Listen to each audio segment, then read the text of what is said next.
What's up? What's up? What's up? Donald Fish Vibes here. Guys, I haven't seen you all for some time. I haven't done an upload in a little bit, almost a month now. Well, to be honest, I've been having some challenges with my fish. So let's go. First challenge, well, just so that we clear, I'm just featuring my new shrimp tank here, by the way. Alright, so let me start with that challenge. So guys, as you know, I'm from Trinidad here, and you don't always get a lot of variety in terms of especially shrimp and also exotic fish. And for those who know, I like to get, exotic fish, different types of fish for the hobby. Right now I'm trying to get some albino bichas. I have one, so I'm really trying to get some companion for it from in my pond, the 1200 gallon cichlid pond.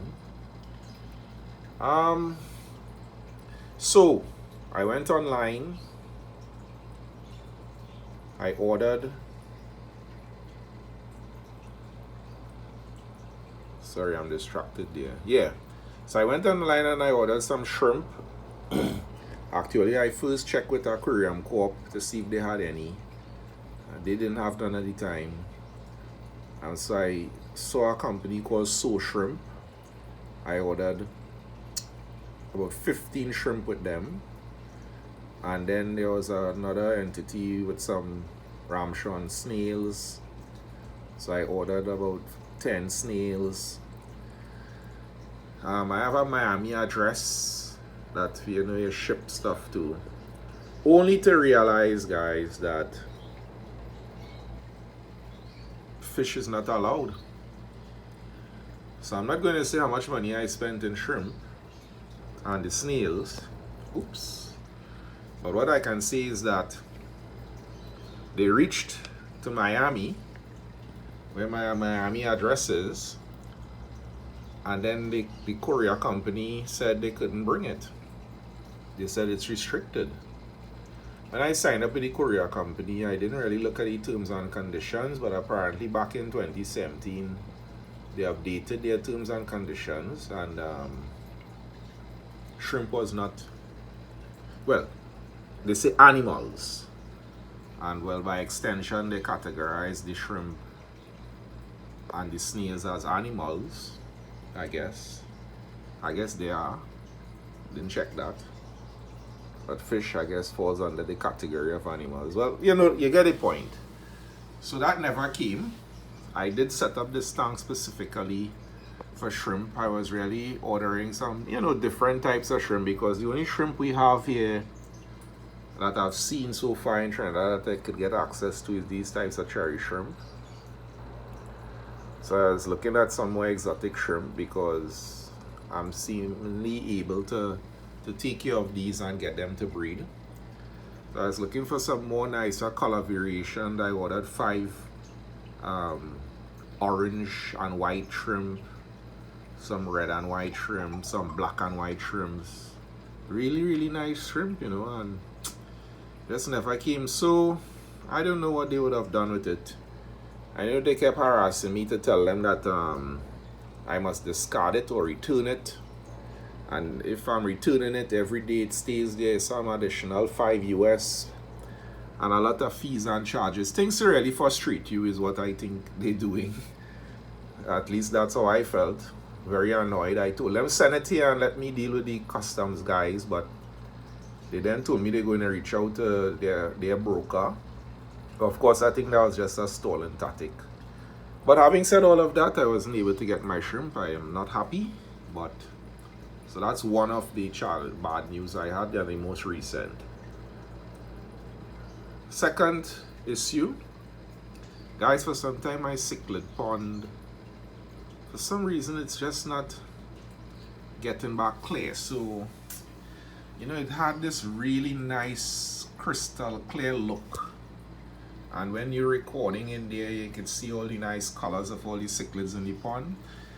So I figured it was the filter. Well, I know the UV light in the high pressure filter was giving some trouble. So I pulled it down, and I was able to, you know, discard the UV light part, check the filter. Still, I would cleanly service the filter. It would clear pretty decent for about a day. Still wouldn't come as crystal clear as it was.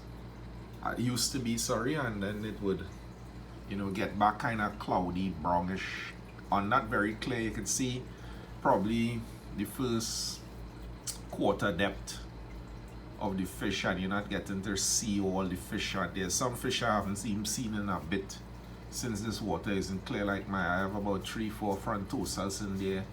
They don't really come to the top of the water column. They stay more to the bottom. So I'm not seeing them at all. The Baisha, I see the Baisha because the Baisha comes up for air every now and again. So, you know, I'm really kind of, guys, I'm a little depressed that my pond isn't very clear. That's the truth. Because, you know, I would have used my GoPro and go and record these cichlids and then get to observe their motions and their... The only thing I'll say that I guess is beneficial for them is now the water is very clean. It is just not very clear. Is that for themselves, when they color up, I guess they're not very visible to the others. You know, the male become very aggressive. Sometimes they have some deaths and stuff because with that aggression and the color up, there's fighting taking place. And what I've noticed, of course, now I'm seeing less deaths. So I guess from a breeding pattern perspective and stuff, it's good for them. As I said, it's good water, good quality water. It's just that for some reason. So I end up changing that high power filter just to see. And I mean, I bought a new one. Of course, these are costly, but I had that one there for about 4 years since I set up that pond. So I said it was a good time to change it regardless. And then I have another goldfish pond there, as you know. So in the event, you know, I could still use that filter for the goldfish pond. So yes, I replaced it. And guess what? It hasn't really cleared up. So that's instructive. So it's clear that the filter clearly no longer can manage the volume as the fish has gotten bigger. That filter really is for a 2,000 gallon pond. The pond is about 1,200 gallons. It means approximately 1 3/4 cycling every hour. But for some reason, it's no longer able. And remember, these fish with their size now, a lot of those cichlids, they constantly, you know, digging up the bottom of the pond. And the bottom of the pond has a lot of, well, grime and I guess detritus and whatever building up there because it's a natural. It has a lot of rocks underneath there, etc. There's a big plant in there too, and with that plant there, you find what happens is that they love to go and destruct the roots and stuff. So they always, you know, making chaos inside there. So as I said, I'm not seeing the pond as clear as I would like it to see. That's a little problematic. So I'm still looking at that to figure out what to do there. But at the same time, there's no compromise to the fishes. So that's another thing that I'm looking at. And guys, finally, you know,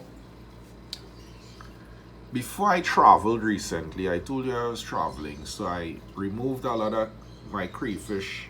I counted on that occasion, I think it was about 34 crayfish that I actually transferred into 10 gallon or 15 gallon aquarium. They were babies, and I left them there thinking, well, okay, I gave them some, you know, zucchini and stuff to feed on.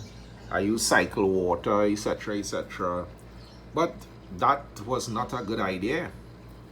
And by the time I reached back, while some of them had passed, especially the bigger ones, eventually the smaller ones were starting to pass. And at that point I realized that it's either all will pass away or I feed them to my cichlids. And yeah, I did end up feeding them, the balance of them, to the cichlids. I was not able to get sale for it. As I said, the intention was to sell them. I didn't get time to really go and try to find persons to purchase them. The challenge was really that I had actually set up the original pond where they were born with a pair of ghost crayfish for breeding. So the ghost crayfish is using that setup, and as such, these babies, if they had gone back into there, you know, the ghost crayfish may have killed them. So I did use them as food for the cichlids. They enjoyed it, I must say. And guys, you know, don't hate. The fact is, that's what happens in real life, yeah? You know, sometimes these things are sacrificed in natural habitat. They are eaten by fish and other predators. So that's just life, right? So those are the things that, you know, had me a little down under a bit. But I've been looking at a different type of aquarium lately, the rimless ones. So I'm seriously considering investing in a rimless aquarium, a 200 gallon. So I have some interesting things I want to do with that. So I'm looking at it. I'm considering getting one. I'll consider it being salt water. And I'm considering really trying my hand in the saltwater hobby. So, guess what? Stay tuned. Donald Fish Vibes, over and out. Ciao.